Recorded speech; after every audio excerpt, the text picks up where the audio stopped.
Hi everyone, makeup video today because so many of you asked for a tutorial on the look that I wore in my slicked back hair video. Actually, it wasn't called that, it was called styling greasy or limp hair. Lovely.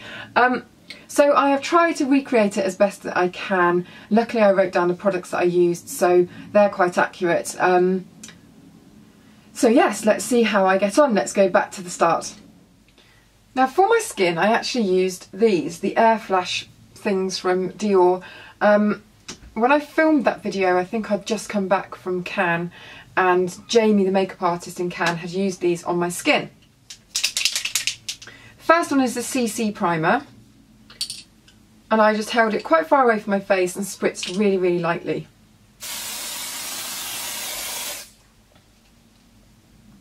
And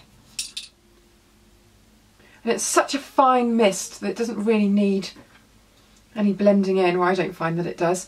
And then I'm going in with the foundation, which is shade 201.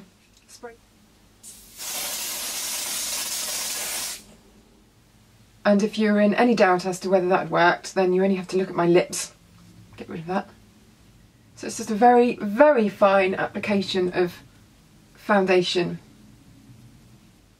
Then I went in with my concealer. This is the Estee Lauder Double Wear Light, 1W Light.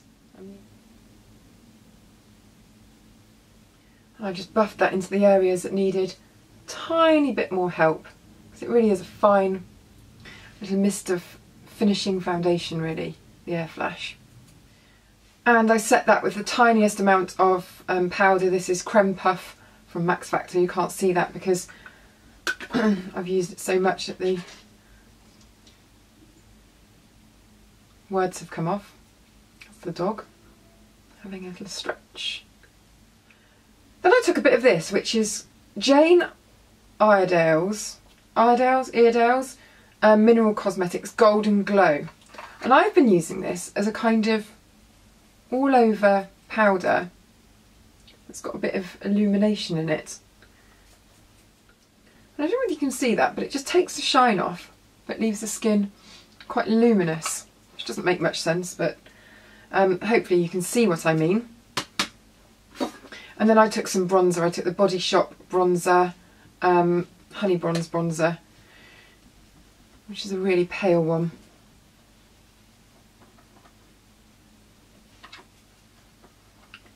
And I just popped that underneath cheekbones and to the side of the head, just for a bit of sculpting. And then for the eyes, now this would not be my first choice of shades to go with a red lip. This is Laura Mercier Rendezvous in Monte Carlo, and they're very pinky kind of shades. However, when I did this tutorial, hair video, sorry, I was just bunging on loads of different types of makeup and just experimenting with stuff, and hadn't really planned on filming a video of the makeup.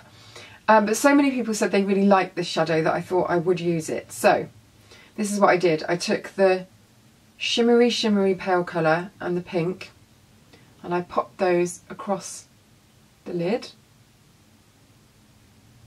I'm using a huge shadow brush from Bobbi Brown. It's called the Eye Blender.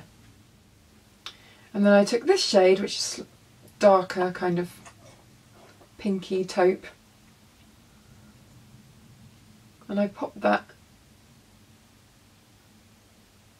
towards the outer edge and into the crease. I did actually use a different brush for that, but I can't remember which one it was. Oh yes, I do remember. It was one of the Real Techniques Duo Fibre brushes. Which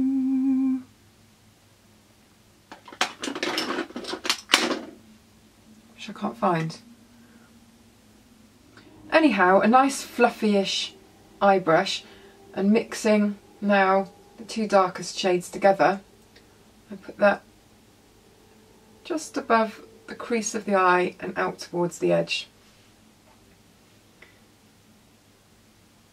And then just kind of buffed it in. And I also, just using a random brush, put a little bit underneath. And then I did lashings and lashings of this Estee Lauder Sumptuous Infinite mascara.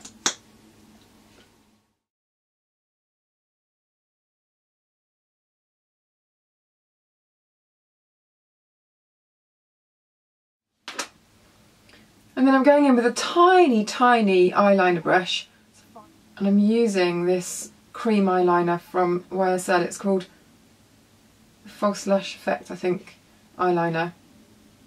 Is it? And this is in Ashy Black.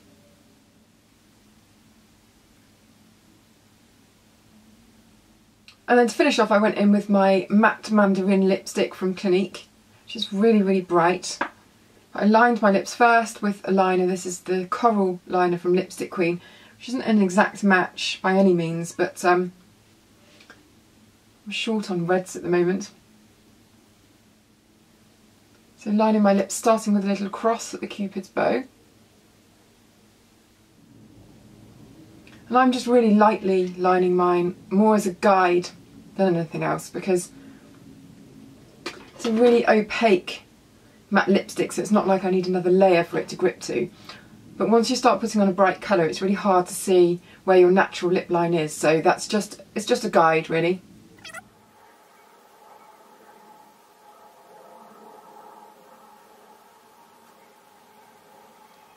And that was it, the makeup that I wore for my slicked back hair video. If you want to check out that video, I shall put the link below. Otherwise, like and subscribe and all that kind of thing. All the makeup details are in the description box, and I shall see you next time.